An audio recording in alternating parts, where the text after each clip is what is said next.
a spiritual standpoint, normally what we do is we sit down, and I'm very biblical in dealing with most any situation that arises, and prayer being a very big part of the process for me. So we would pray with them, and then we would enter into discussing different things that they must feel. A lot of people don't want to feel what they need to feel to grieve, and I think a lot of times we're so used to saying don't cry, or instead of allowing people to grieve and really feel what they need to feel. And so I try to make sure that I walk people through the process of grieving. Yeah, these are the processes.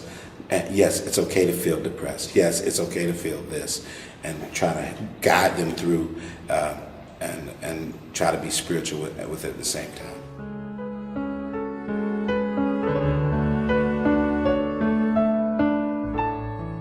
Forever, and we wanted people to know what that journey was like in the immediate aftermath, as well as 5, 10, 15, and in my case 20 years later. The journey is forever, and we wanted people to understand what that journey was like and to offer tools where they could help others through the loss of something similar. And we also wrote it to show that, as human beings, we're capable of living through and transcending the most horrific events.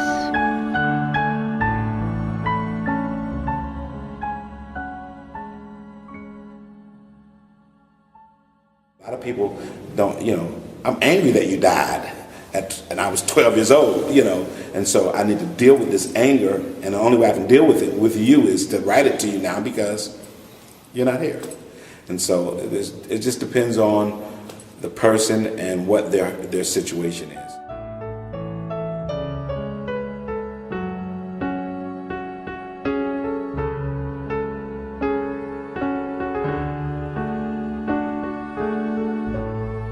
The book was extremely therapeutic for me.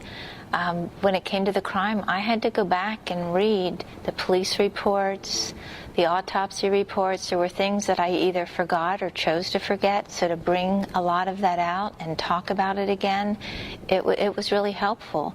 And there was more to my story and who I am as a person other than just Jen and Dave's death. There was a lot that led up to it, and it gave me an opportunity to go back and dig a little bit deeper in my life as to what led me into a relationship of domestic violence. And to go back and look at some of those instances in my life was really helpful to me.